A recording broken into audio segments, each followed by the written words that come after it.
Hello, we are live. So, welcome to the 90s soundtracks panel, part of Iconicon. Welcome. My name is Dan. I am one part of movie Oubliette, the podcast where we review films that have been forgotten. We drag them out of the Oubliette, the dungeon, to be reviewed, whether they should live again or whether they should be cast back down and lost forever. My other co-host, Conrad, you would have seen around. He was in the House panel with Ethan Wiley, the screenwriter from House, and also Simon Barber, the number one fan of House. So today we are going to be talking 90s soundtracks, and I am joined by three other panelists today, wide range of ages and generations. So can I get a cowabunga dude from the chat for our guests? We have Melinda from Retro Blasting and Dreamland Podcast, and we also have Zazel from Sergeant Slaughterhouse, and cowabunga. Matt from Matt Movie 611. Welcome, cowabunga dudes. Hi, cowabunga. 90s. So before we start, let's just go around to each of the panelists. Just introduce yourselves, where you're from, your channels, what time it is, what part of the world you're from, and then we'll get into it. All right. Well, I'll go first since you brought me on first. My name's Melinda. I'm one half of the Retro Blasting YouTube channel and also one half of the Dreamland podcast, which is on hiatus, but will be restarting soon. I am in Atlanta area, Georgia, USA, and it's just after 6 p.m. here. So, but it's always nice and dark here down in our studio, Kylie Corner. So yeah, I'm glad to be here and talk about not my favorite era of music in general, but there are some hidden gems that I personally have cultivated for our audience to sort of bring out, shine them off like a diamond in the rough. I'm Zazel from Sergeant Slaughter's Slaughterhouse. It is currently 8 a.m. here in the morning. We live in the future, so we're on the next day to you guys. Sergeant Slaughter's Slaughterhouse is basically a one-stop shop for all things Sergeant Slaughter, commercials. We've got interviews, but we branch out of the Sergeant Slaughter. Not that I couldn't just survive on Sergeant Slaughter alone. I'd be very happy in that moment. But we also have a talk show called Welcome to the Slaughterhouse, where I have co-hosts Ken from Toy Connections and Kelly Slaughter Daughter Remus, and she has her own official channel now. So definitely go check those out. Come and check us out because we talk all things pop culture, whether it be 80s or 90s, Transformers, G.I. Joe, movies, all the good stuff. Great. And I'm Matt. I'm from Matt Movies 611, and I do a couple of things on my channel, but mainly video essays, and I cover mainly movies that I love that I feel most people dislike or under talked about, and I try to bring a spin to it, try to kind of show the positivity behind why I love what I love, and hopefully put a little positive content out there into the movie sphere, which is not always the most positive. And I'm also here, according to Matt Swaffer, I'm also here to give a young person's perspective on all these things. Yes. So today we're going to be talking 90s soundtracks. So just to clarify, these are the soundtracks, not scores. So we're not talking about John Williams or Jerry Goldsmith or Danny Elfman's. We're talking about generally songs sometimes written for the movie, sometimes handpicked by the director to be part of the soundtrack. So in the chat, come on, let's you can. What do you think we would pick? So we're talking about three movies, three soundtracks each, and everyone will have a turn to sort of present their favorite 90s soundtracks. Yeah, I think, what do you think we would pick, or what would you pick? Because I mean, the 90s was certainly a long decade, right? So you got all kinds of weirdly diverse stuff happening. Those 3 years I was there for it. Very diverse. Very Yeah.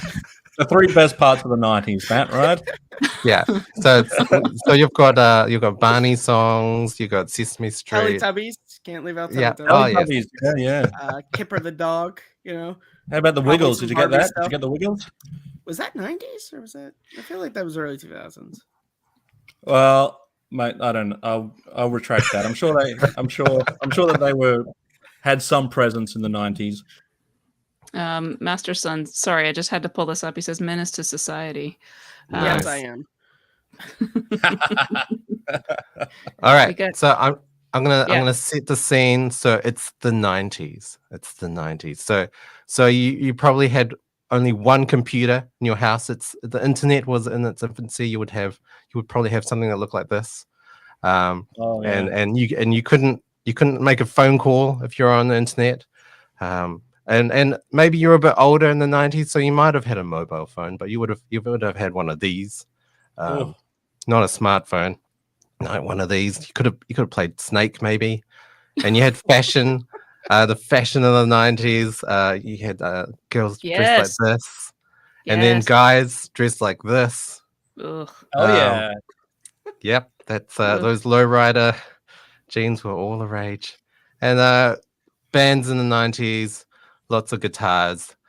So you had bands that looked like this, or this, or this, or this, or this. Better one, better two. So we'll kick it off with Zazel. What are your three picks for the 90s soundtracks? Well, I'm kicking it off with the year 1990. So I've just hit, or going to be hitting 10 years old by the time 1990 comes along. I haven't quite found my stride as far as whether or not I'm going to grow my hair out long yet. That comes later in the 90s. But I'm going to start with the Teenage Mutant Ninja Turtles movie soundtrack. Oof. Now, Very let me nice. tell you, this album still it's top notch now. I mean, look at Yeah. that. That's a callback to the 90s if ever there was one. On cassette tape as well. Yeah, well, Love that's it. how I had it. I had it in cassette. I'm not sure when CDs became more prominent, but I definitely had the cassette tape. Now, the thing about Ninja Turtles in Australia is we got them a little bit later than the guys in America did. And some of you from the UK might have got Teenage Mutant Hero Turtles. Actually, I'd be really interested to know, because I don't know this, if anyone in the chat is from the UK or if they do know, whether or not the movie was called Teenage Mutant Hero Turtles and the soundtrack subsequently. I'm not sure. Or were I'm they just curious like- because the song has the words in it. So what happens with Right. the song and what happens Yeah. with the soundtrack branding and whatnot? Like, Yeah. Was that Particularly song the just song removed? Turtle Power, yeah. it's a good question. Or did they Mm. pull a Sorcerer's Stone, Philosopher's Stone thing to where you had to re-record Yeah. the song for UK audiences? Oh, Oh well, I would love to That's hear really them cool. sing Teenage Mutant Hero Turtles, Ninja Turtles, Ninja Sort of a Turtles. blend. Just make it a Doesn't- blend. doesn't really roll Well, off the tongue, does it? No. No, Yeah. So I'll tell you now, when Ninja Turtles came along, I was deep into Ninja Turtles. I literally dropped everything else for Turtle Power. Right. Oh, so yeah. I Did had you collect the cards? The playing cards? the cards, the gum that had stickers in it from the movie. You bit into it and it shattered in your mouth like glass, and you're chewing through gum and blood and your own gum as well as the chewing gum. I don't think there was much chewing to be involved, but we didn't buy it for the gum. We bought it for the stickers. And Sure. the thing about the soundtrack is that some of the songs started to play on TV. We didn't have MTV or anything like that where I was, but on the local TV station, they used to play some of these songs before the movie had even come out. So I remember hearing, so first of all, the album starts off with a punch in the face by MC Hammer with This Is What We Do, and it just sets the stage for what you can expect for the entire album. There it is. There. Literally starts with This Is What We Do. The title track hits you in the face right as it's about to go into. MC Hammer probably is at the biggest he's ever going to be at this point. Right. I can't, other than You Can't Touch This, I can't, my brother would know. My brother was really into MC Hammer. He had the MC Hammer doll and everything, which is its own story. But yeah, so it's a great song to start off with because it really gets you pumping, right? And then it's the 1-2 punch, because after that you've got Spin That Wheel by High Tech 3, otherwise known as Technotronic, on the delightful Ya Kid K. What an artist! I'm a big fan of Ya Kid K. But Spin That Wheel, what a great song! Like so far, the first couple of songs you get into aren't even Ninja Turtle related, right? You've got some family themes, you've got some, Spin That Wheel. I guess you could. I think when they redid the music video, they added some parts where the turtles were spinning on their shell. But yeah, I don't think it was made specifically for the movie. But those two songs still get rotation in any of the playlists that I make now, particularly Technotronic or Ya Kid K or High Tech 3 as they're known here. But such great. But it's actually not until track 5 where we get a specific turtle themed song, which is Turtle Power. And if you didn't know how to spell, turtle at that age, it quickly taught you how to spell turtle. It's one of those songs, yeah. And I guess it's this is also a bit of a cheat as far as the album's concerned, because you get a little bit of score in it with the what's called Shredder's Suite, which is that brooding, chilling Shredder theme. I can't do it any justice, but it starts with that boom. And it's it just chills you, and it takes you back to that scene where Shredder first sort of walks in that big flowing cape behind you, and then you get a little bit of story stuff too with Splinter's Tale number 1 and 2. I've never heard Splinter's Tale 1 without Splinter's Tale 2, so I'm not sure why they have named it as such. I think it's just two different parts of the movie, right? But they're put together. And then it closes off with Turtle Rhapsody. And when you're a kid and you're waiting for the movie, when you're waiting for the movie to come out, the Turtle Rhapsody at the end gives you a little bit of a nugget of what to expect in the movie, because we had the soundtrack before we got to see the movie. And then afterwards, because it hadn't quite come out on VHS yet, you just sort of replay Turtle Rhapsody for a while and get you really back into the mood of the movie. But there's one more song that I will touch on to do with Ninja Turtles, and it's also the score that I give for this album overall, and that is, if it was going to be scored anything out of 10, it would be a 9.95. And if you get that song stuck in your head, you're welcome, because it is a banger. 9.95. Good song. I can't remember who sang it though. Could you throw up the list again? Yeah. 9.95 was Spunkadelic. I don't know what they've done since. I don't know what they did before, but 9.95 is a great song. Yeah. I forgot about the Shredder's entrance one, but yeah. Yeah, I listened to the soundtrack on my computer work the other day, and it's real fun. Like, it's a real fun soundtrack. Like, it really wants to. It gets you going. It gets you real pumped for work. So is this like a workout type of thing at this point in life? Like I'm trying to think, like, what kind of activities would be suitable for like a modern day listen for this album? Pizza party? Yeah, pizza party. Okay. Yeah. It does have a real sort of 80s vibe, because the Ninja Turtles movie came out in 1990, right? So it's bang on the start of the decade. So it is real sort of hyper 80s, late 80s, like hip hoppy, lots of drum machines, like really high energy. Jason Anderson says doctor's office waiting room. Get out of here. This movie was my intro to the Turtles, so this soundtrack I've always sort of associate with them, and obviously Turtle Power.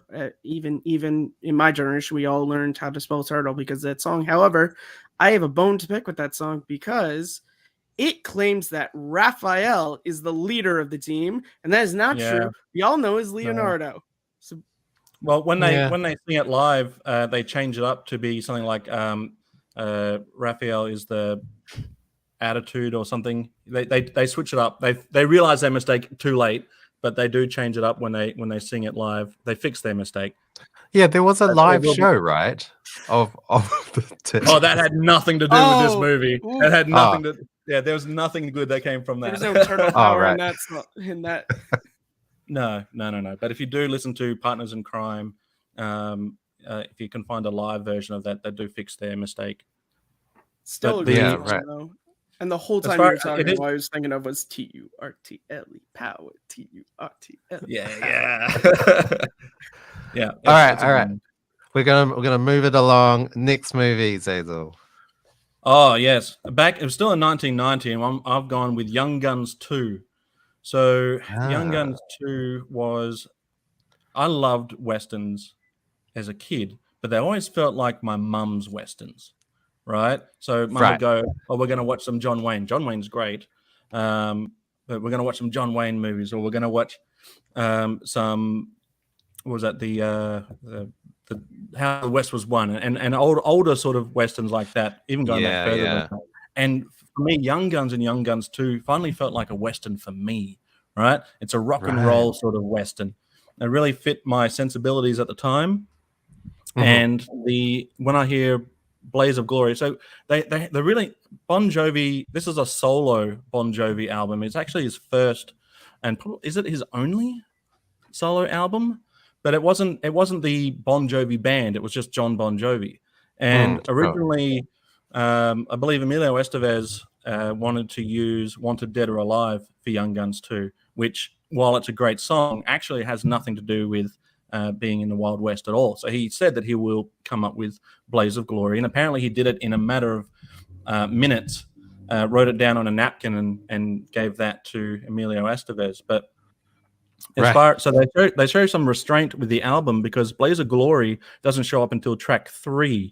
It actually starts with Billy Get Your Guns, which is probably, if you don't know any of the songs except for Blaze of Glory, well, then you've heard the best song in the album, to be fair. But the rest of the songs actually aren't even in the movie. It's just inspired by the movie. Yeah, it's one of those soundtracks. Yeah. Right. Now, is Blaze of Glory in the movie? Remind me. Yes, but not in its entirety. Like you hear bits of it sprinkled out. I believe it's in it might be in the end credits.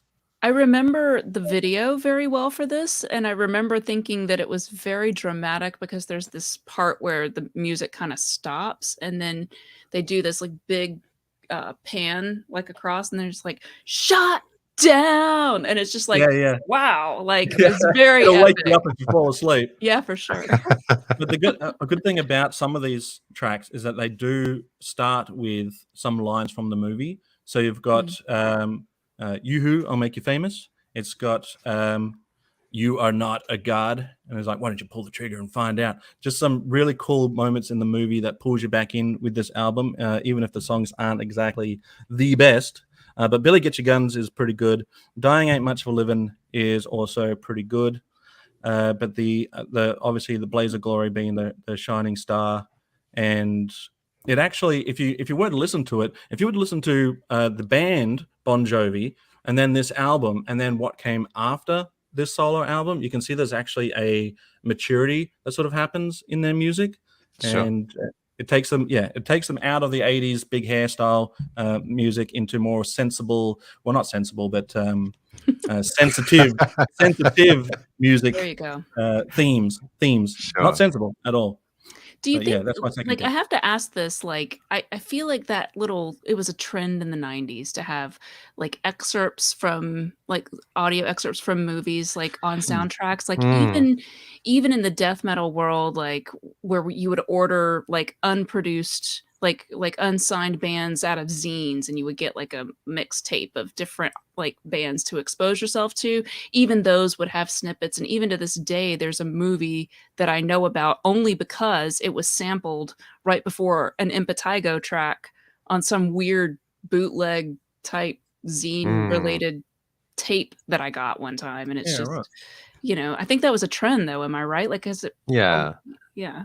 I feel like movie soundtracks were definitely a product. Like it always came with the movies. Like the movie would come out and then there would be an ad like, oh, get the soundtrack as well on compact disc and cassette. So it was always, and so there were a lot of tie-ins with the movie. So and sort of exposure for bands to be on, on the next big Hollywood movie, and it sometimes worked, There was always one music video with one song, so they could play it on MTV all the time. Yeah, like, exactly. Exactly. So unrelated to the movie that it is sampling is I found the movie Cool Hand Luke because Guns N' Roses sampled it, and it had nothing to do with the movie. Had nothing to do with the song, but I was like, wonder where that comes from. It was from Civil War was the song, but yeah, it made me go back and check out that movie Cool Hand Luke. But interesting film. Not in this timeline, but yeah, just on that. Yes. So, third movie, Zazel? So the third movie is Spawn. So I picked the soundtrack for Spawn. And I picked the soundtrack for Spawn. So my brother had this album and my brother loved this movie. And the movie is give or take as far as I'm concerned. I only watched it because I heard the soundtrack. And I only heard the soundtrack because my brother said that Metallica was in it. I was like, all right, let me have a listen. So you get a really weird version of For Whom the Bell Tolls, done with DJ Spooky in association with DJ Spooky. Whoever they are, I have no idea. But I know. But okay, right. Well, I had no idea. But so Spawn was big at the time. Todd McFarlane was blowing up with Image Comics, and it's really actually surprising how quickly it went from him going to Image Comics, creating Spawn, and then having a movie. That's really wild. There was the animated series as well, which I think is amazing. Like that whole period where it was just everyone seemed to be really into Spawn, and I was a Marvel guy, so I sort of was like, yeah, this isn't for me. Even before I knew anything about it, I just instantly dismissed it. But he said, just hear this one out. I was like, okay. It's not the best version of Metallica I've ever heard, but it sucked me in for the moment. But for me, and Silverchair is in it, and being an Aussie, I couldn't not support Silverchair. Shout out to all the Aussies. And but for me, this was actually the first time I'd listened to a Marilyn Manson song, which is Long Hard Road Out of Hell. And another thing I'd sort of dismissed in the 90s was Marilyn Manson. I knew of Marilyn Manson. I knew the stories around Marilyn Manson. I knew that he was, the whole thing where apparently he's from the Wonder Years. He's that kid from the Wonder Years, which obviously wasn't true. But yeah, I was just like, yeah, no, this is not for me. However, I listened to that song, and as I actually played that song on repeat very often, Long Hard Road Out of Hell. And it was just the CD was in the thing. I didn't know who was singing it. I didn't know anything about it. And I was like, who is this? And my brother's like, well, that's Marilyn Manson. I said, no, it's not. It can't be Marilyn Manson because I'm enjoying this song. And I know I don't like Marilyn Manson. It's funny because like the other day I heard a Ghost song and I was like, I don't like Ghost at all. And I was like, when I got to my destination, I'd heard it on the radio. I was like, oh, this is Ghost. Oh, damn it. Now I like a Ghost song. Yeah. I'll just own it. But yeah, I mean, Marilyn Manson has a definite pop sensibility. And he definitely knows, much like Kurt Cobain, even though it's a different genre, I think they definitely work well. And he does have great ability to make hooks, like great audio hooks that really draw you in. Yeah. Yeah. I was huge into Marilyn Manson. Jason Anderson, I still don't like Ghost. I just like that song. Anyway, sorry. Go ahead. Yeah, this Spawn soundtrack is really interesting because they've collaborated with like a middle rock band singer, and then they've taken like an electronic DJ beats maker, and they've combined them together. So on the track listing, you've got like Crystal Method and Filter, and then Marilyn Manson and Sneaker Peeps, like completely polar opposite sort of styles of music.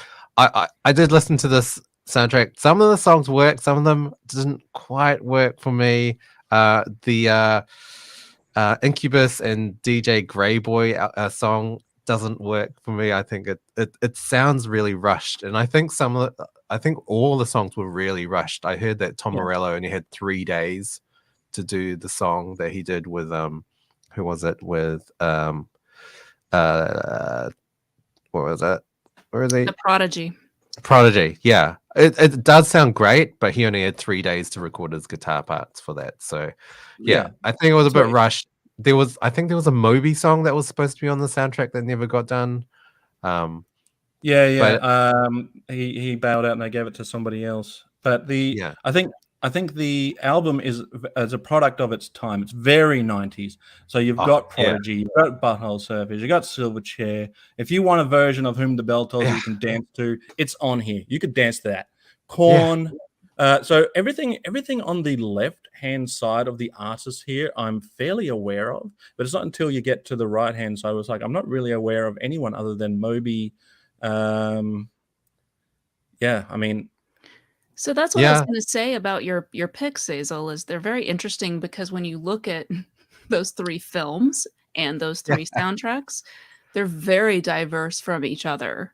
And I don't know if that's just an evolution of you going from being a 10-year-old to being like a teenager and you're sort of getting into like more mature, edgy music, which was so trendy in the 90s, or what do you think that reflects? I mean, Ninja Turtles was because it was Ninja Turtles, right? Of course, yes. I appreciate the songs still today. As an adult, I can appreciate the songs, but at the time, it was like, this is Turtles, so I love it. Right. Like for I think Blaze of Glory was the reason, and the association with the movie Young Guns too. Like my kids today will quote Young Guns to me. You know, it's now become like our movie as well. So I've been able to. It's not the best Western ever made, but it's one of those ones that still comes back in a very fond way. But I was definitely in 1990. I was very, I guess, trying to become more independent as well. But then by the time we hit 1997, grunge is pretty big. So I've got my hair's grown out. I'm growing whatever beard I can at the time, which wasn't much. I'm wearing acid wash mixed with flannel and. It's I went fully into it. So the Spawn one was a surprise for me because other than if my brother hadn't have said that Metallica was in it, I probably wouldn't have even bothered, and I wouldn't have then seen the or heard the Marilyn Manson version. But I guess it was, maybe it must be an age thing. But the only other albums I was listening to around this same time was. A rotation of Metallica and Guns N' Roses and Nirvana, a lot of those sort of CDs. I liked the Load and Reload album for Metallica fans out there who didn't quite jump on board. I was all for it. I was just happy to have new Metallica, something on the radio. I'm not saying anything, Zazel. No, come on, let's hear it. No. I don't want to yuck someone's yum. It's all right. I know a lot of people yuck on it. No, I mean, I think from my life experience, a lot of people love what I call modern Metallica, which is anything after And Justice for All. That includes the Black Album and everything after, certainly Load and Reload, which I always joke that Load is the most aptly named album that I've ever heard. But but yeah, no, as an 80, because I'm older than you, like not by that much, I'd like to point out, but I am older, and I started listening to metal in the 80s, so you know, it was just it's a hard transition if you've been listening to them up until that point, and then they change, and so this soundtrack, the Spawn soundtrack, is very much 90s Metallica, and it's one of those things where they cover their good stuff in their later style, which is just like a twisting the knife. Right. Just like, like don't make that song suck. Like that song was good. Leave it alone. Just whatever. But I think the 90s was when metal became very mainstream. And so everybody listened to it. And that's why we see it in like all of these bands I never listened to that are metal bands that I'm just like, okay. But yeah, they're like a lot of those guys, like Marilyn Manson, even like I definitely listened a lot to the Smells Like Children album, which is a terrible title, but that's the name of the album. So I got to see Korn play live because they opened for Guns N' Roses when they came to Australia. Right. Yeah. And I think I got to appreciate them more by watching them live than I did ever just hearing them Mm. around. Sure. Like I never owned a Korn album, but I liked some of the songs, but not enough to grab an album. But listening to some of that stuff live was pretty good. And they came out wearing ripped tracksuit pants, and they Of were course they they were did. not at Adidas, yeah. They're all about those tracksuits, man. They are all about it. There were holes in precarious places. So Oh yeah. you could tell that they'd well and truly worn them in. They looked very comfortable, though. I'll give them that. For sure. Yeah, Look at his sparkles. Oh, sequin. It looks like a photo their mum took. All right, everybody, look Yeah. at the camera. I know. And they're like, "Oh, you would be so much prettier if you smiled." Yeah, ooh, Oh, yeah. Not I've made got all now. the tracksuits weren't that glamorous when I saw them. no. Right. All right. Shall we move it along? So, Matt, you're up. What are your three choices? So as I joked about earlier, I was not really present for the 90s at all. So the soundtracks I chose were really ones for movies that I sort of discovered later in life. And they're soundtracks that whenever I hear a song just sort of randomly on YouTube, or I still have CDs that I burned in high school that I still listen to in the car.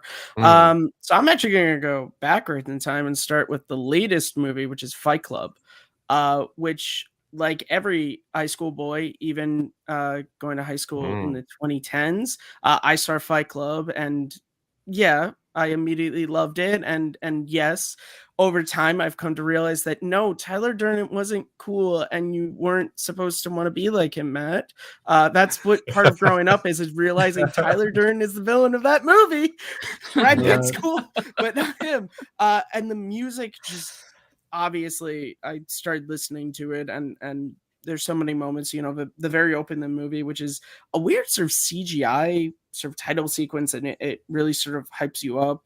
And going throughout the movie, it sort of is building this sort of world of the narrator, to where there's a lot of tracks to where it's very sort of like subdued, because his life is subdued, and as he hangs out more with Tyler, and as things get more and more excessive, the music gets more and more excessive, and it all sort of ends with the Pixies' "Where's My Mind," which I think is just a great wrap-up song for the film, and is a great sort of for the narrator, Edward Norton. It's a great sort of song for him, to where at the very end he says to Marley, "You met me at a very interesting point in my life as all the buildings are blowing up."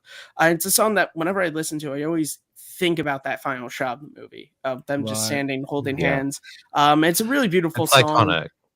Yeah, it's iconic, and it's I would say out of all the tracks, it's the most famous, but for a good reason. It's a really good song. Yeah, and I know I can't see the chat, but I know there's a couple of comments that are probably saying I'm breaking the first two rules by talking about this soundtrack. Has anyone mentioned it yet? But I'll move on to the next one, which I know when I brought it up in the chat for this, a lot of people were interested, but hopefully the story behind it, which is 1997's Chasing Amy, the Kevin Smith film, which I would say it's his best film in my opinion. I really like that movie. It is my favorite. Not at the time in high school when I first saw his movies. That was Mallrats, but this is a soundtrack that I think has a lot of great songs that existed before the movie was made, but they're picked really perfectly. Like Never Gonna Give You Up, I think that's used in the film when Holden and Alyssa are first hanging out together, and you sort of see him starting to fall in love with her, and her kind of falling in love with him, but trying to just make herself think that it's not. Obviously, the movie opens with Tuba Wonderful, which is a song that was created for the film and is based off of the line when Alyssa is with her friends and won't reveal the name of her new sort of love, and they ask, doesn't this Tuba Wonderful have a name? But the reason why I picked this is because when I was in high school and I was working on my first film ever, I always, when I write, I like to listen to music, and for some reason the Chasing Amy soundtrack was playing a lot, so much so that I used it in my film. No, you cannot see it. No, I will not release it to anybody ever. But And now let's cue up Matt's film. Oh yeah. oh, it's wonderful. And We've gotten a bootleg copy of it on Etsy, and it's now available. You know what the funny thing is? I made that film as my senior project in my English class. So I showed it to a class full of people, and me and my friend thought it was a comedy, and nobody laughed. So it was a moment. But the music was great in it because I used the Chase Amy soundtrack. But the song that I feel is the best and is really the reason why I picked it, because I wanted to talk about this, was We Three by Soul Asylum, which obviously Kevin Smith had used a Soul Asylum song for Clerks, so he was sort of coming back around to them. But I think it's a song that really fits the film. A lot of people had said that it's a perfect song for the character Banky, because it is a song that's sort of about this guy whose friend is with sort of the girl he loves. And that's obviously, some people think Banky in the movie might be in love with Holden, and they even bring it up in the movie, but it's a really sad song, but it's also kind of beautiful. It's it fits very much in the movie, and every time I listen to it, whether on its own or with the film, it always brings back a lot of feelings again, because I was listening to the soundtrack a lot in high school, about when I was a little bit more wide-eyed about making movies, and now I've been on YouTube for a couple of years, and my soul has just been crushed.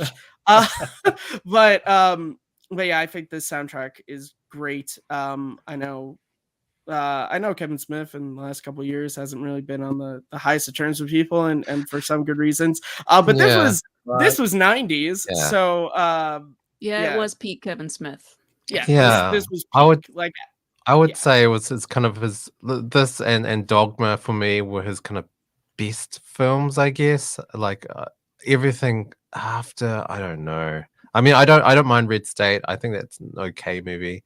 But Chasing Amy had that. It was still goofy and silly, and Jane Silent Bob and stuff. But it had like an underlying theme that was really interesting. But the soundtrack as well. You can't actually buy the soundtrack. It's not available. It's they never released it. It's unfortunate because it is so good. So you kind of have to sort of go around and buy the songs and sort of jumble together your own sort of playlist to be the soundtrack. Unfortunately, I guess because it was it was sort of a 90s independent movie, even though it was Miramax. I feel like they were never great at getting some of it, except for the Tarantino stuff. That's because I mean, Tarantino could have been a budget issue as well. I mean, this is only Kevin Smith's third movie, and it was like far, because Mallrats didn't really pan out, so it was it was bigger than that. That's how he's always said. He's like, it was bigger than Clerks, but it certainly wasn't near Mallrats. So the marketing wasn't nearly out there. But it's great if you can go and sort of find the track listing or just watch the movie. The music is really great. I really love it, and I really chose it because it reminds me of that sort of fun time in high school of discovering those movies and listening to all the songs. And like in my life now, my friends just going, "Oh, where's that from?" And I go, "Oh, this 90s movie called Chasing Amy." And they go, "Oh, they made movies in the 90s, Matt? That's interesting."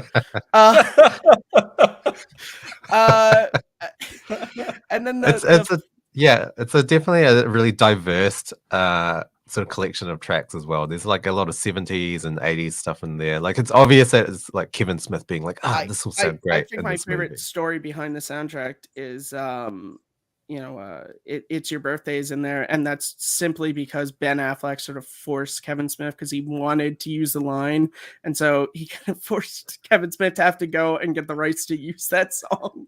Right. So that's a fun story. But then my final pick, I've left for last because it's really a soundtrack that means a lot to me and my family, is The Commitments, 1991. For those of you who haven't seen this movie, go search it out. It's about a young group of Irish kids who sort of start a soul band. And it's all the music is all covers. Things like Take Me to the River and Mustang Sally. And it is beautiful covers. They had to release it in 2 volumes. A lot of tracks. So good. Yeah. A lot of tracks. Chain of Fools. Take Me to the River, I said already. Trial of Tenderness, which is my favorite track on the song. It's used in the trailer. So my father was actually born in Dublin, Ireland, and lived there for the first 18 years of his life before coming here to the States. And this is his favorite movie of all time. And for a long time, it was really hard to find a physical copy of it. My mom tracked one down. Then we all sort of sat down together and watched it. And it is now this every St. Patrick's Day, we all sit together and watch it. So this music, wow. I hear it every year. At my sister's wedding last year, there were tracks from this song. My other sister's getting married in December. There are tracks from this movie because it's really Wow. in fact, that's why I love it so much, because my family just loves this movie so much. I mean, listen to the music, and they're great covers, and it's beautiful music. And because obviously they're doing covers of, already great songs, it's kind of just like when you get a really good singers to come in and do it. Yeah. So I this was the one that I hope I introduced people to. You can go on YouTube and easily just sort of look up the Commitments soundtrack, listen to the covers. And I highly suggest searching out the movie because it is really funny. It has a nice heart to it, and I will not spoil the ending, but if you know anything about the music industry whatsoever, the ending makes so much sense and is so funny. But yeah, I think this one, out of all the three, similar to sort of my Chasing Amy one, it just reminds me of sort of happy times sitting around, particularly with my dad. This is one of the movies sort of along with The Godfather that we sort of bond over and can watch all the time. And if you ever come to his bar, this music is always playing, and people are always like, oh, what's that? And then we get to sort of sit there and be like, well, there's this movie from 1991 called The Commitments. So those are my picks. Yeah. It's Well, a great Scott, family connection that you have with that movie. yeah, Really definitely. Scott Hughes has said Commitment soundtrack was a huge seller, apparently. Yeah, it's big in Australia. Yeah. Have you guys It was all probably seen it? being I've never everywhere. seen it. No. I saw it when it first came out. Mm. I remember seeing that in comic books, there were also advertisements for the Commitments. In for some reason, I'm not sure why. I don't know if that was everywhere, but we had it here in our comic books. We had, go and see the Commitments in theaters. But yeah, it was huge here. I only saw it the one time, but Matt's given me incentive to go and watch it again. I know the soundtrack. You hear the soundtrack. A lot of that stuff's still on the radio. I was saying that on a Friday night at the pub is when you're going to hear a lot of those ones late night. But yeah, the fact that this movie has been elevated because of your family connection to it, and then using some of the music in family weddings and just carrying on that whole thing is really great. It's a really great story, very heartwarming. Thanks for sharing that one, mate. Yeah. Yeah. So we've got a comment from Will McLaughlin. He said, "Did any of you insert your own clips from movies and TV shows into your mixtapes back in the 90s? Did What's a anyone do mixtape? that?" So the audio from the movies into my mixtapes, I remember Yeah, I making guess so, music yeah. videos on VHS, which was very tricky to do because I had to use 2 VHSs to do it, and it was only as good as the copy of the VHS that you had. Yeah. No, I never putting put clips, inserts from. what Matt was saying for school. I recorded like soundtrack clips from I would hold my tape cassette recorder up Yeah. to the TV and record scores, because at that time it really never occurred to me that you could buy a score from especially an obscure movie. So Sure. I definitely recorded and some of it would have the talking parts, but not just to put into my mixtapes of other things. That I don't think that ever occurred to me. Yeah, I didn't have a double cassette deck that I could tape off tapes, so I used to just tape off the radio, that. Yeah. That was my mixtapes. Yeah. And I didn't have a CD player until later on. So so we've got another comment from Master Son. Matt is selling those movies like a used car salesman. I'm like I'll Kurt buy it. Russell over here.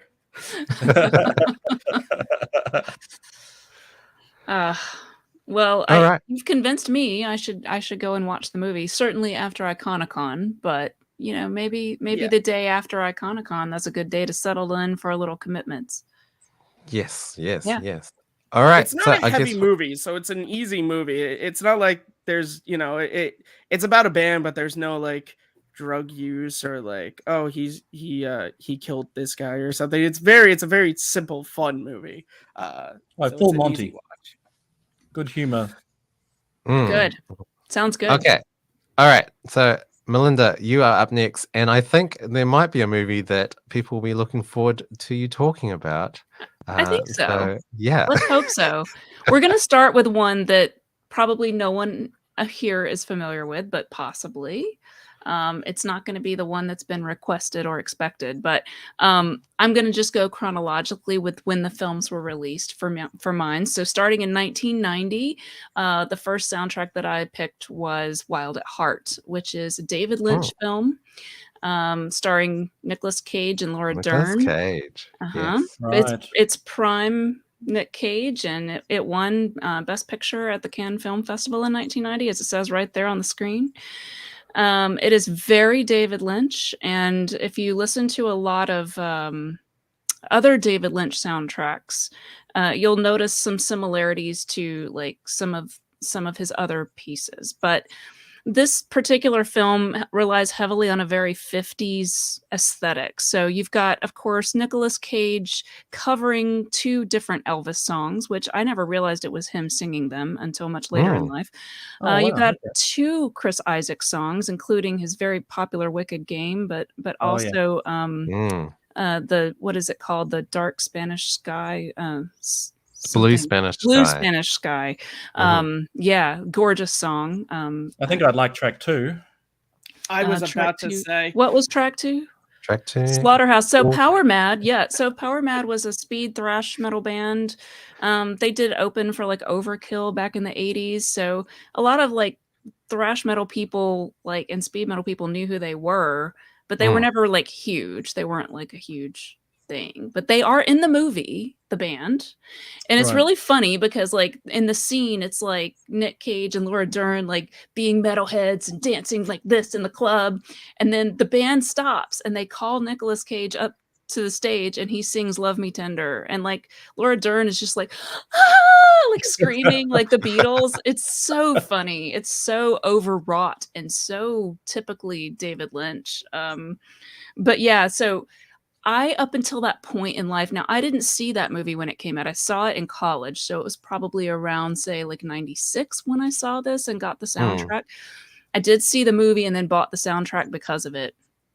And I had it on cassette tape and listened to it just constantly. And it's got some orchestral pieces on it alongside those Nicolas Cage Elvis songs, which is the first time I've ever been able to enjoy Elvis, which was cool. Right. Okay. And it has a ton of like bluesy songs. So it has this song called Baby Please Don't Go, which is a 30s standard blues song that's been covered by a whole ton of different people. And it was on the soundtrack, it's covered by a song called Them, who are from Northern Ireland and are known for the Gloria song.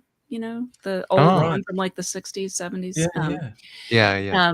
So they were an older band. So it was just sort of this weird melange of like weird bands all put together. But they all kind of had this rockabilly, bluesy, 50s beatnik type of vibe, which David Lynch paints that type of thing in his films. But I felt like what makes it such a good soundtrack is that it's all weird, but it's all diverse. And it exposed me as a college student to a lot of new music that I had never really listened to. Because for me, everything I liked at that point was over. So like metal was over by that point. Like it sucked. And I wouldn't even listen to it. Like I was mad at it. Yeah. And we were broken up at that point. It was a bad breakup.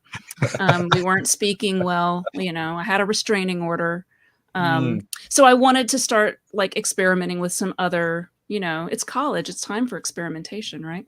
So anyway, I started listening to like, because of this album, I started listening to things like John Spencer Blues Explosion and Tom Waits and things that are sort of in that weird bluesy rockabilly arena, but may not Mhm. even fit specifically just here. So for me, it was a huge like pivot point in my life. So now I love a ton of things that are related to this, but just adjacent and nothing like anything I had been into before. There's a song on this album that I have to point out that's just absolutely, in my opinion, spectacular. I will say it's probably not for everyone because, like, the other day I was listening to it in the kitchen and Michael walks in the room. He's like, "What in the hell are you listening to?" Like, Yeah. it's really creepy, which is perfect David Lynch, but it's by Coco Taylor and it's called Up in Flames. Okay. Spectacular song. Like, it's just this slow doo doo doo doo with the bass, and it's just like a little snare. It's Uh-huh. like with the brush. It's Yeah, got that yeah, yeah. bluesy it's so like you can just see the dark, smoky club, you know, with this lady with this amazing huge voice. I think she's known as like the queen of the blues. So anyway, if you're into anything that's a little off the beaten path and open to listening to some weird bluesy stuff, the soundtrack stands alone very well, although it works well in the film, but I think it stands alone. So even if you aren't I don't love the movie, like, the movie's okay, but the soundtrack is freaking amazing. Yeah. Yeah, I listened to it on the way walking home from the train station the other day, and it's so diverse. It Like, you've got really that is. thrashy metal song, and Mhm. then it had, like, some sort of jazzy, like, bossa nova thing after that, and then there was that 50s, like, rockabilly blues song. Like, it's definitely really interesting song choices. I really like Yeah, it. I love that about it, and I just it feels like you're on, like, it tells its own little story on the Mm, soundtrack. It's sort of its own little concept album, I'll say. yeah. I'll say that, you know, because it made such a big, impact on my life musically, I had to put that. And I'm always so excited about it and nobody's ever heard it before. So it's always like and it's out of print. It's very hard to find even like Mm, I don't have Spotify, so I don't know if it's on there, but it's definitely it's not you on have there. to go find disparate tracks that may or may not be on like YouTube. I Right. bought the album today because I was like, I have to own this thing on CD because you Yeah. can't get it any other way. And so it was like Yeah. 31 Yeah. bucks on Amazon and worth it. Okay. Okay. Yeah. Yeah. I mean, Um, that's the problem with streaming, like, it's like Spotify especially, it's not everything is on there. Like, a Yeah. lot of these soundtracks I tried to find, like the Turtle soundtrack and, yeah. um, the Chasing Amy soundtrack, it just doesn't exist, It's and the so rights, I think. Like yeah. they get the rights for X amount of time to make and release the soundtrack, but then if it goes out of Mm. print, they're very difficult to find. And I just you don't think about that, but like even my next choice, it's difficult to find online to listen to the whole Mm, thing. So yeah. so my next choice, moving Yes. 2 years forward, so I was, when when this movie that I'm about to talk about in '92, I was 16, so it was, like, right when I got my driver's license. So keep that in mind when we start talking about what it is. Um, I saw this movie in the theater, and it's not a great movie, but I really liked it. It's Cool World, and, so Sure. Cool World is it's a Ralph Bakshi film. There's a lot of really interesting stuff. Oh, yeah. Look at that art, you guys. It is Mm, just gorgeous. Yeah. So That's amazing. gorgeous. Love Yeah. it. So I was an art student and was planning at that point to become an artist, and I really wanted to draw stuff, like especially those backgrounds, just absolutely stunning. And Ralph Bakshi was the best, and so I was like, I got to go see this movie. And I loved the movie because of just the feeling of it and the look Yeah. of it. The film itself is not good, and I'm Can you just give, like, a really quick sort of summary of the film? Because 'Cause I've never heard of it, like, looking at it, it's I'll what is this? A try. cartoon, like, live action? What is So this? what it is like you've seen Who Framed Roger Rabbit, I'm sure. Yes, Okay, yes. so that movie came out in what, 88, I Yes. think?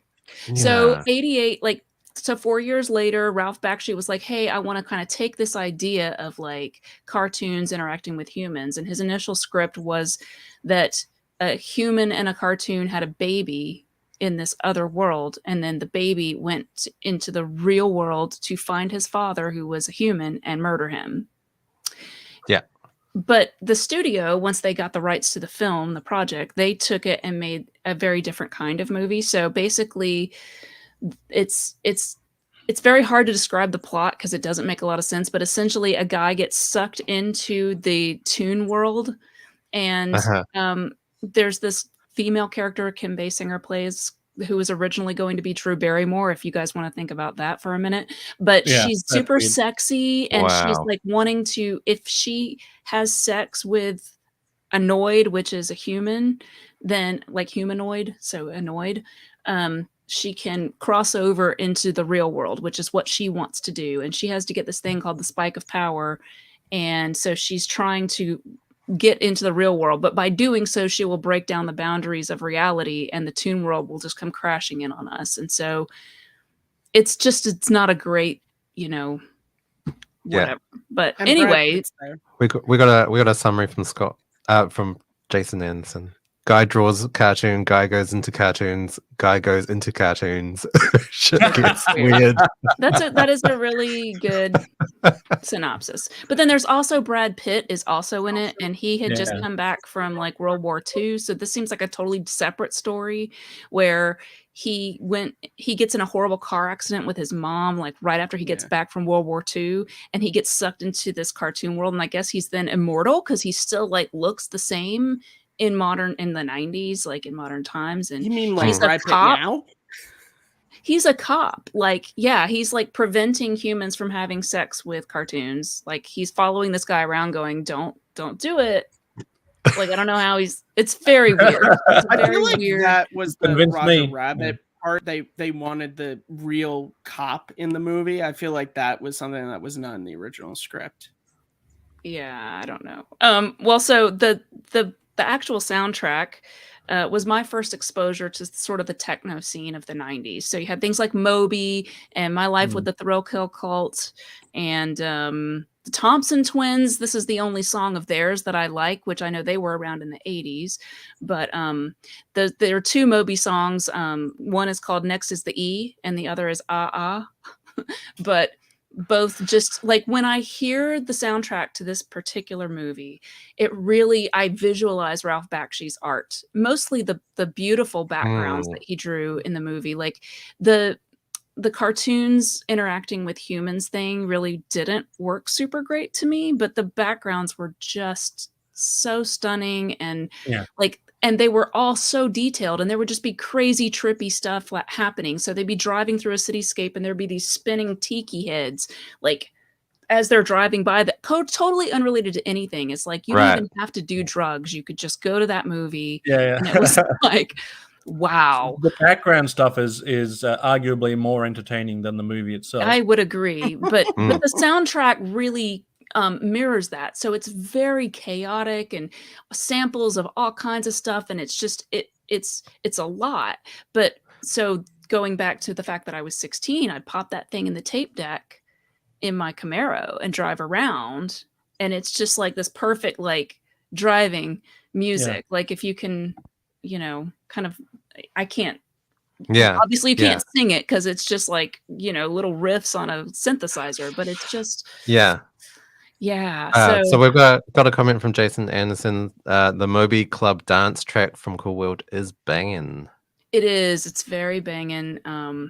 There's also like I think this is the NW New World Order by Ministry is on this, which was my introduction to things like Ministry and stuff like that, which I just thought was absolutely amazing. And I loved, and that sort of got me into more industrial death metal, like Dead World and Fear Factory and those kinds of things that were super big in the 90s. But this movie sort of kicked off a lot of that for me, because up until this point, I was super metal snob, and I was like, if you're using synthesizers, then it's not real music. Right. Now, don't hold that against me, Dan, because I don't think that anymore. I was only 16 years old. I don't know any synthesizers. What are you talking about? I love synthesizers now. I constantly listen to synth music, but at the time it was like, if it's not real drums, then it sucks. And if it's not, you know, like you can have a synthesizer, but you better have some real instruments in there or it Mm. sucks. And so this sort of was where my mind started opening to that, as like you can actually do some really cool stuff that's really innovative. Yeah. Well, yeah. Yeah. I mean, I listened to the soundtrack. It's really ravey. Like it's Yeah. really. It is, but that was so 90s, right? Like that was Yeah. so. But I was surprised because this movie's like 92, right? Yeah, we were listening. I made everybody listen to it upstairs. They were really thrilled about that. And I have it actually here. I have it. Because it doesn't I have my sound CD. it doesn't sound early 90s to me. wow. It sounds like late 90s. Yeah, it's How hard was it to stick to the speed limit while having this? it was soundtrack always in your really car? hard, no matter what I was listening to. But yeah, Matt was like, you know, Mortal Kombat. When I was listening to it, I was like, this is before Mortal Kombat, so let's just like keep Yeah. it real. Like Mortal Kombat super stole from this. But these were some of the. I know Moby had been around prior to this, and I know like My Life with the Thrill Kill Cult, who sort of continued on and did a lot of other stuff as well. But yeah, so I definitely had somebody's talking about Jason says my car tape deck ate my Psalm 69 tape. So Ministry, you know, I had a lot of their stuff as well. But this is another fairly not as diverse. I would say this is much more homogenized, but you know, Ministry was a little bit different than some of the other tracks on this album. Yeah. There was definitely more of a like a melding of genres with like dance and metal with industrial coming in. Yeah. Yeah, like using drum machines but still like guitars. Yeah. And like I liked screaming. that a lot. It was sort of like my gateway drug into listening to more synthy stuff, which now I listen to like synthwave constantly. So Right. my 16-year-old self is looking out at me going poser, but anyway. Yeah. So Whatever. were you into like Nine Inch Nails? Oh yeah, like I had Pretty Hate Machine back in like the 89 was it that it came out? But I think that was probably my first, like it was definitely stripped down synth type stuff. Yeah. But yeah, this sort of took it and made it more metal because of course their second album, which had Closer on it and stuff like that, like it started getting like more guitars, but wasn't the first Nine Inch Nails was just Trent, right? Like it was just Trent Reznor. Yeah. I mean, doing everything. yeah, he's doing a lot of things all the time anyway, but yeah. Yeah, for sure.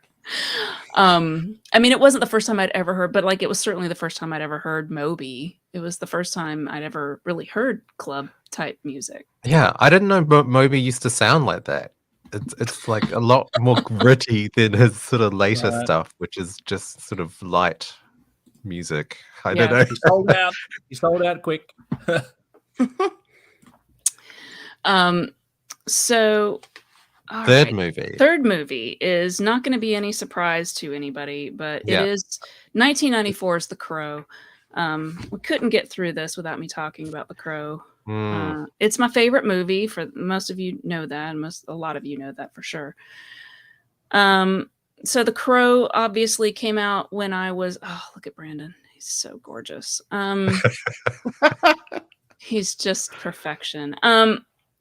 Yeah, this movie, I was there opening night to see it. I was like, I knew I was going to love this movie, and I loved it, and I immediately bought the soundtrack when it came out, and just loved. With one exception, I loved every single song on it. There's like a couple that I kind of am like, it's okay, but like there's one song I never listen to because I hate it, and I'll talk about that in a minute. But I haven't, believe it or not, I've never read the graphic novel, and it's only because like so many people who have read it are like, I hate the movie because it's not like the graphic novel. And I'm like, but I don't want to hate my favorite movies. But I didn't know it was a novel. Yeah, it's a graphic novel. It's like a but I saw it all the time, like in the comic book stores that I went in the 90s, like, and I was the only girl in the store, and everybody's looking at me like, what are you doing here? Because back then girls didn't really typically go into comic book stores apparently. But yeah, so this movie, or this soundtrack rather, it starts off with a song by The Cure. I was doing a little research on it today because I haven't really ever researched the soundtrack until today. But The Cure's Hanging Garden, which is off their Pornography album, which is their first album, it's a great album. And that Hanging Garden is an amazing song. Apparently, it's quoted in the original graphic novel. And so that's why they wanted to bring The Cure in and have them on the soundtrack. But Cool. Robert Smith really loves the graphic novel. And so he wanted to create a brand new song just for the movie. And so he and I think for some reason they had like a very short time to make it. So they made the song that's the opening song, Burn, in like 2 weeks or something. It's just him and the drummer who made the song. Right. It's really great though. It's a wonderful opening, sets the tone kind of a thing. And it has this cool sound effect, sound design thing at the beginning that sounds kind of like birds. I don't know. It's sort of reminiscent of birds. Like, I think that's what he was going for. But it's just like dark and goth and emo and moody. So it's like everything down the checklist that was me. And I was like, I freaking love The Cure. I already loved Disintegration, like that came out in the late 80s. And so I was like, oh, this is amazing. And then, of course, you have, it's also a very diverse soundtrack. So you have things that are like very, what I call vanilla grunge, like Stone Temple Pilots, which not a huge fan, but you know, it's okay. Someone was alluding earlier to the issue where Stone Temple Pilots had actually written another song for this movie, but it was sort of like not appropriate after Brandon Lee died. So they released a cut from a prior album that they already had released and put it on the soundtrack. And then you have things like I'm trying to. Can you pop that back up? I want to see. Yeah. Sure. Oh yeah. Again, you've got My Life with the Thrill Kill Cult. Another nod to them. Yeah. You have 9 Inch Nails. So Rage Against the Machine, and then you have like Ann Rollins Band, which I had just fallen in love with not long before this. With their, I'm trying to. It's the one where Henry Rollins is sort of got the big sun tattoo, and it's him flexing and holding up his fist. I can't remember what the name of that album is. And then Violent Femmes is like on the other end of the spectrum, right? So it's sort of just all over the place. And then you've got like the worst song I've ever heard, which is the last song on the album. Right. Oh yes, yeah. I I was listening to the soundtrack the other day, and that song came on, and I was like, "What is this?" Oh my god! Like, I listened to it, and like the other, like I don't know, it was maybe a year ago. I was making fun of that song. I think it was on a live stream, and I got torn up in the comments. People were like, "Oh my god, I can't believe you don't like that song. Oh my god, I can't believe you're saying that." I was like, "That shit." I'm not kidding about this. It's so cheesy. I really believed, because the woman, I'm sorry, I'm not trying to be mean, she can't sing, or if she's trying to sing like that on purpose, then I'm not getting what the affectation, because it sounds like she's sliding into notes, like not hitting the notes. And so like I always thought that she must have been like related to the filmmaker or something, like, oh, my niece thinks she can sing really well, so I'm going to give her a slot on this album. So I always was like embarrassed about it. Like, kind of like that song Friday. It's kind of like that. Oh, right. But not like that the way it sounds. It's just, it's a terrible song. She's not a good singer. Oh my God. But anyway, it's in the end credits. Of course. Yeah. Yes. April says, she says, I told Melinda earlier, it sounds like me trying to sing. We've been making fun of it all afternoon, just kind of going, "Wah!" Like it kind of sounds like a wounded dog of some kind on the side of the road. Yeah. I think the soundtrack is one of those that is just like a staple to me. Like I listen to this one, like whereas Wild at Heart is like a rainy night soundtrack, and the Cool World is more like driving in the car, going on a road trip kind of soundtrack. This is just like a everyday kind of soundtrack. Like I could listen to it while I'm vacuuming or folding laundry, because it's got enough, you know. It's very consistent in terms of tone as well. Like all the tracks, I mean, they're different and they're not all heavy, but they do have a similar vibe. Their Rage Against the Machine song is amazing.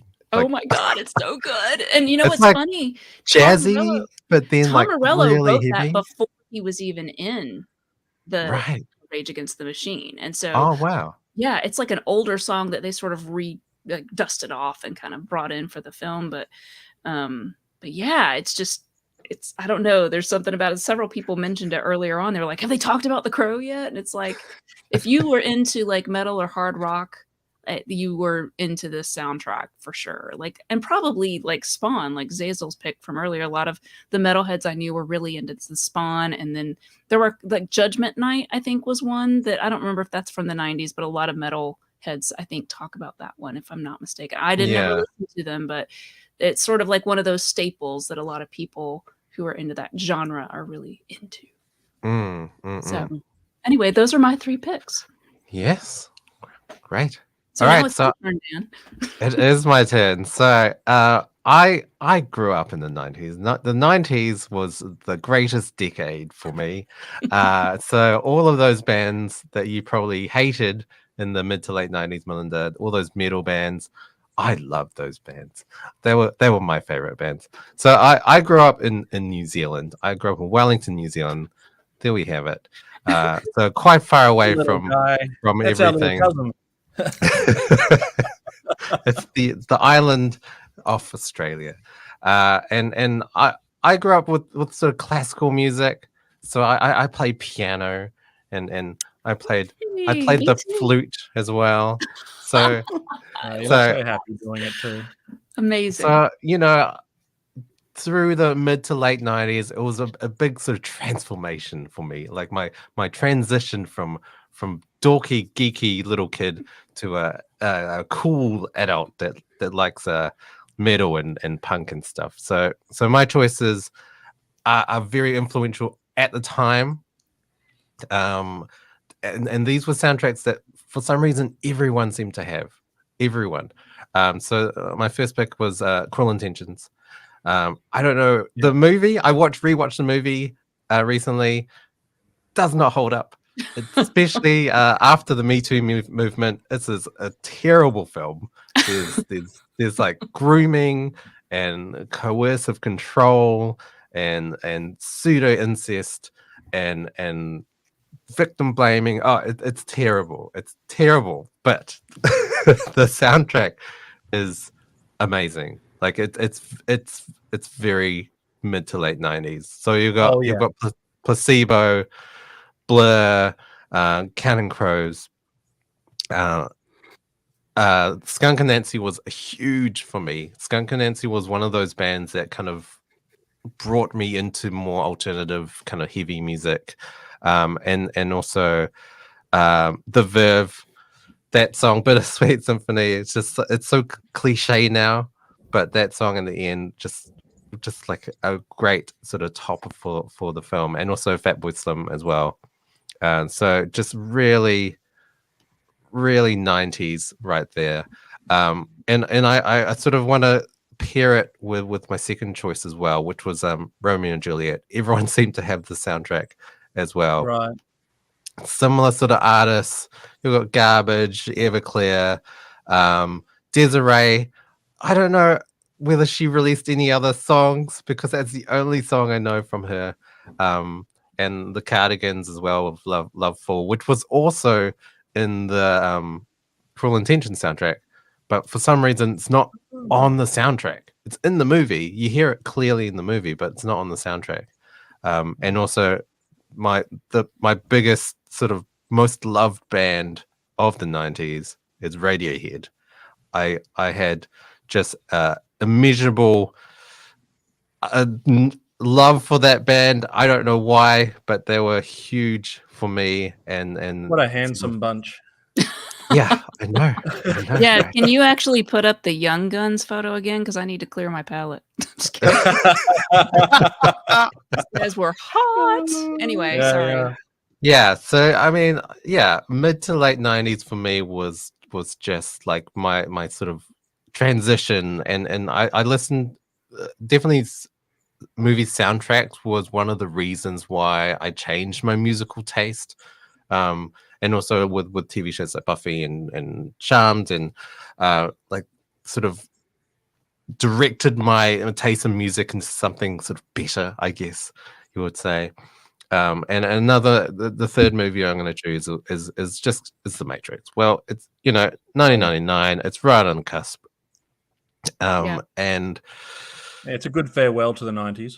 yeah, so you've got like sort of again, sort of the melding of metal and industrial and sort of dance sort of stuff. So yeah, Ministry again, Marilyn Manson, Prodigy. that Prodigy, that Rob D song Club to Death is just great. It's so good. Rob Zombie, and then you've got tracks that aren't in the movie that are on the soundtrack. So that Deftones song is not in the movie. That Rammstein song is not in the movie. I don't know why it's on the soundtrack. Because everyone had to love Rammstein back then. Yeah, but that was a good song though. Yeah, I mean, I did read that some one, Melinda, you don't like it. I don't hate it. I'm just sort of ambivalent about it. Like I don't like a lot of the songs that were on that soundtrack. At least I'd heard them. Like a lot of the ones on the Cruel Intentions one, it's like, well, I've heard of the band Garbage and I've heard of the Butthole Surfers, and that's about it. Like I was like, I have no comment. But like this album, I definitely have heard. If I haven't heard this specific song, I definitely know the bands for sure. Yeah. So yeah, I mean, I think also in terms of like it's sort of shaping a generation, like the three movies, The Crow, Spawn, and The Matrix were very much into that sort of goth metal alternative sort of subculture, and that was really quite influential for, I don't know, my generation. In any case, also rewatching Romeo and Juliet, I had no idea that Paul Rudd in that movie. Was that totally forgot that? Yeah. Oh, yeah. I mean, he doesn't age for sure. Forever young.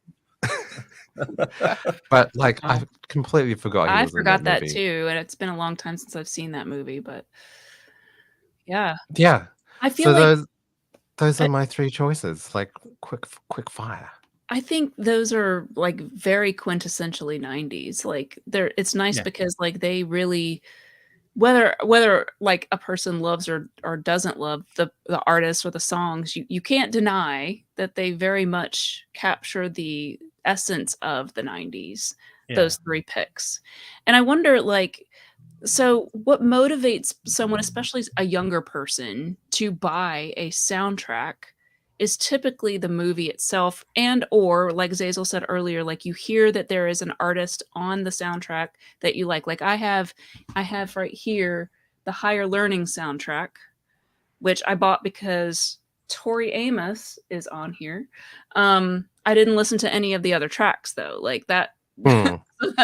But soundtracks are kind of like what we're doing at Iconicon, because it's sort of like throwing a whole bunch of artists together who do somewhat different things to expose their audiences to other artists and sort of pool those resources. And so it's interesting because if the film hooks you or an artist hooks you, you're willing to open your mind to listening to things that you might otherwise not have, which certainly was the case for my picks. And I wonder for you, Dan, is that true, or were those sort of songs you would have already been listening to in your day-to-day life?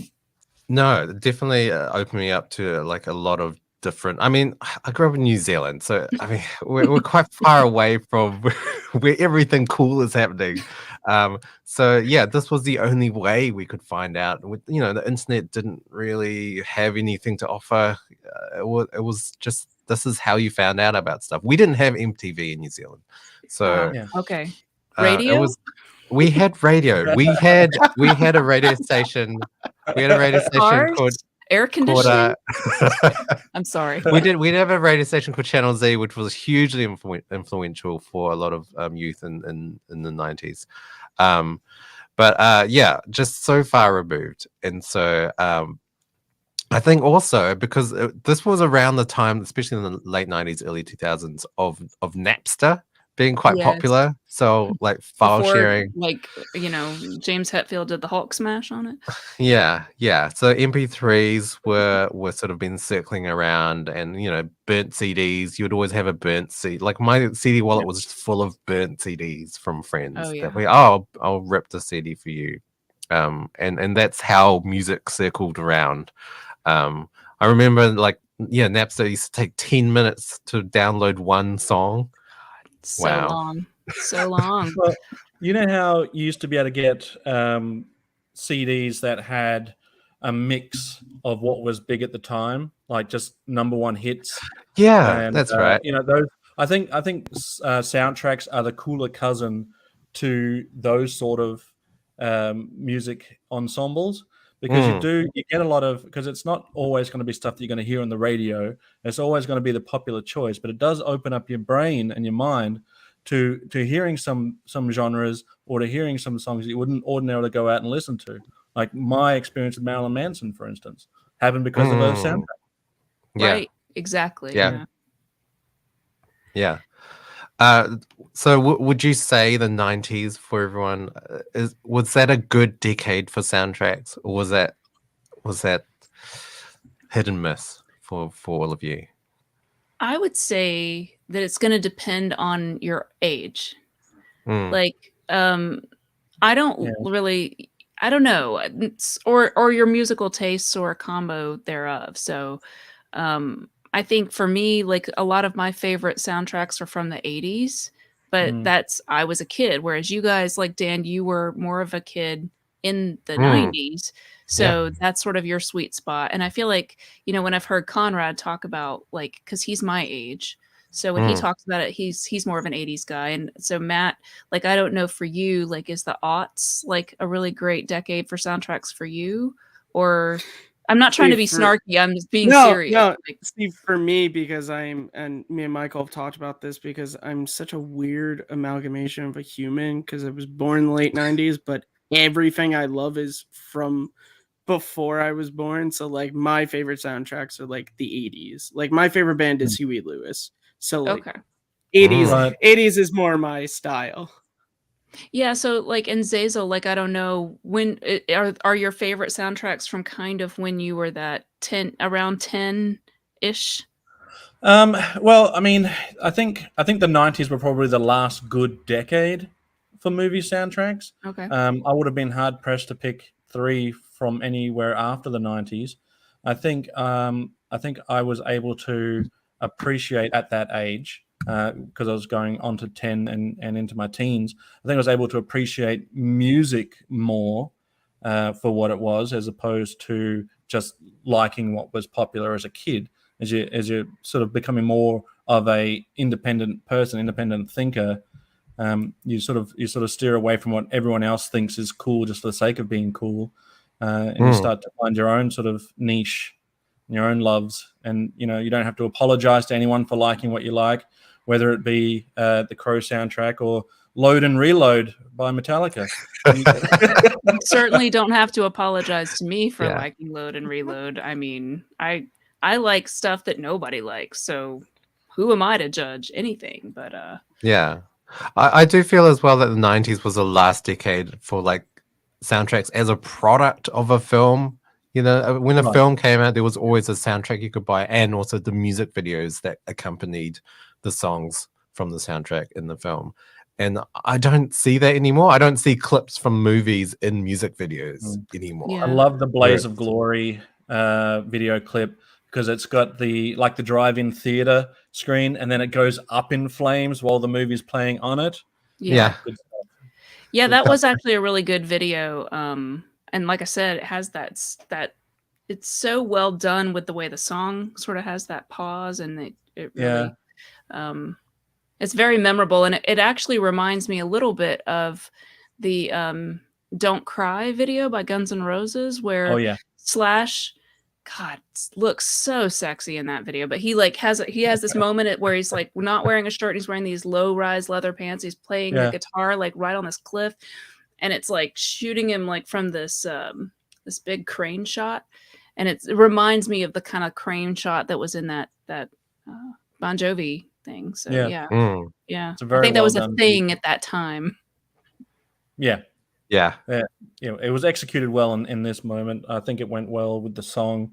If you only know that one song, then you know the best song Yeah. from that soundtrack. But yeah, it's a favorite. I listen to that still to this day. I listen to Ya Kid K still to this day, and I think back fondly on some of the other songs that I might not listen to on regular rotation. But the magic of music is that it can bring you back to those moments. And Right. Dan, I want to thank you for letting me relive some of these memories and giving me some homework too to go and check out some of these movies and soundtracks that I hadn't really given much of a thought to. But yeah, thanks, mate.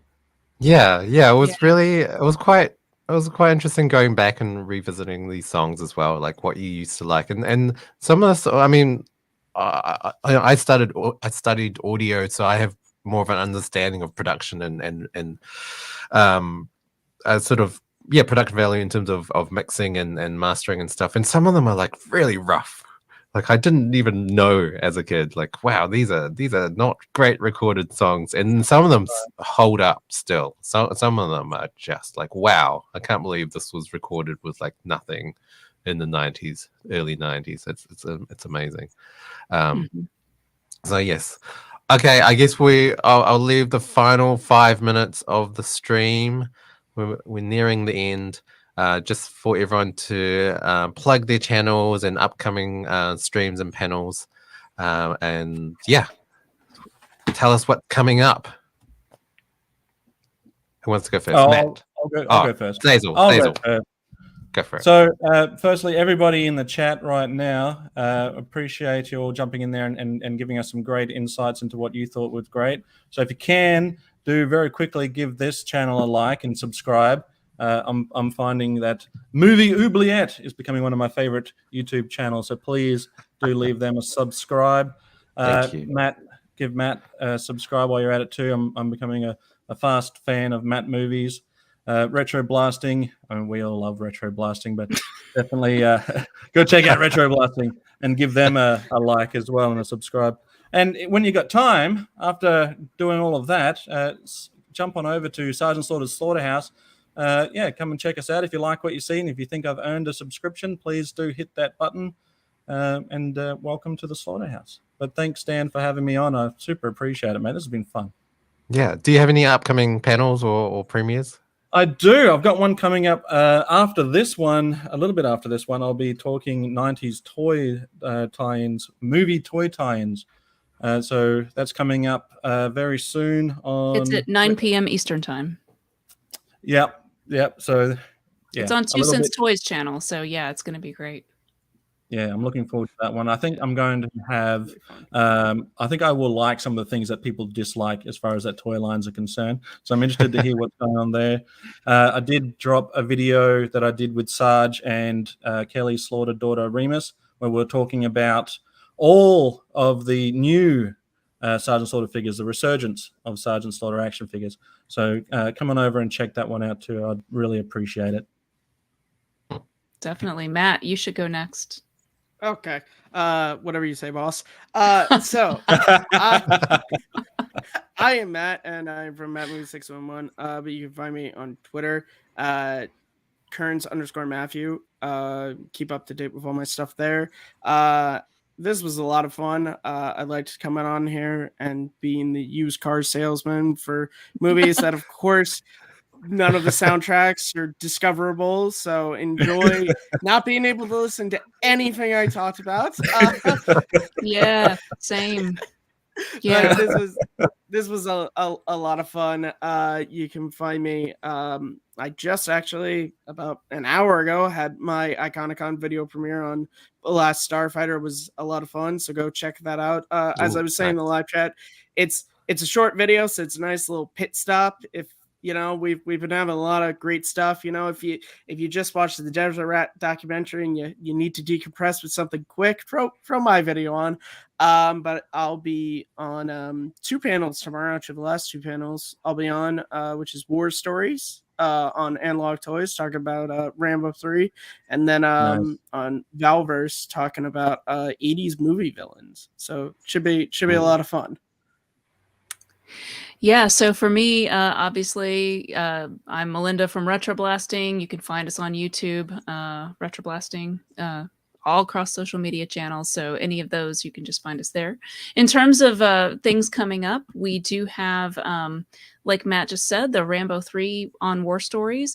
There is a little bit of change of plans. I don't know how much that's been announced, but Tony actually had his flight delayed from leaving here in Atlanta. So he's staying with us one more night, but he won't be able to be the host of that panel anymore. So Retroblasting will be hosting that panel some way or another. We will have it up, and we will do it. So it will be me, Michael, and Matt talking about Rambo. And then we do have, like, in conjunction with movie Oubliette, tomorrow we have at 1:30 p.m. the Restoring Star Trek panel, where we will be talking with a number of the folks working on the motion pictures director's edition in 4K that just came out earlier this year on streaming and will be coming out on disc later this year. And we will have our charity auction, which is a big deal, coming up tomorrow night at 4:30 p.m. for tomorrow afternoon, rather. And let's see, the big one that's still coming up there are two on Sunday. So Sunday's my big day, where we're going to have our Candyman 30th anniversary retrospective with Bernard Rose and Tony Todd. So it'll be me and Conrad and Serge from Cold Crest Pictures talking to them. Nice. And also me, Dan, and Conrad have put together a really fun video premiere for you that will be here on the Movie Oubliette channel talking about Highlander 2, and I can't wait for you guys to see that. I'm really excited about that. So that's what we've got coming up. The greatest sequel ever made, right? Yeah, absolutely. Can't wait to talk to you guys about that one. Yeah, that was fun. Yes, so I'm Dan. I'm from Movie Oubliette podcast. You can find us everywhere, but we also have a YouTube channel where we release video essays and look at different cuts of movies. And yeah, Melinda, you've already mentioned all the upcoming panels with Conrad, so I don't even have to go there. But there is the next panel. There's a premiere after this panel. The History of Godzilla toys on Tokyo Toy Bastards channel. So check that out. I think comes out in the next half hour. Yes. And is that everything, Melinda? The biggest thing is make sure you like and subscribe to this channel, because Dan and Conrad do great work, and we'll continue to put out, I think possibly put out some more video content. They're primarily a podcast, of course, and audio, but we are working on a number of things in the background that will be coming out on this channel, so you won't want to miss those, is all I'm saying. Yes. And also big thanks to Iconicon and Retroblasting for having us on again. It is certainly our pleasure to have all of you wonderful content creators. You guys have done such a great job. And at this point, I'm just sitting back and letting you guys take the reins. So well done, everyone. Yeah, well, thank you again. Yeah. Thank you. And thanks to all of you watching. And we'll see you in 30 minutes for the Godzilla premiere. So. Yes. I'm dismissed. Bye. All right. I'm going to end the broadcast if that's okay. Yes, let's do that. Goodbye. Right. Bye.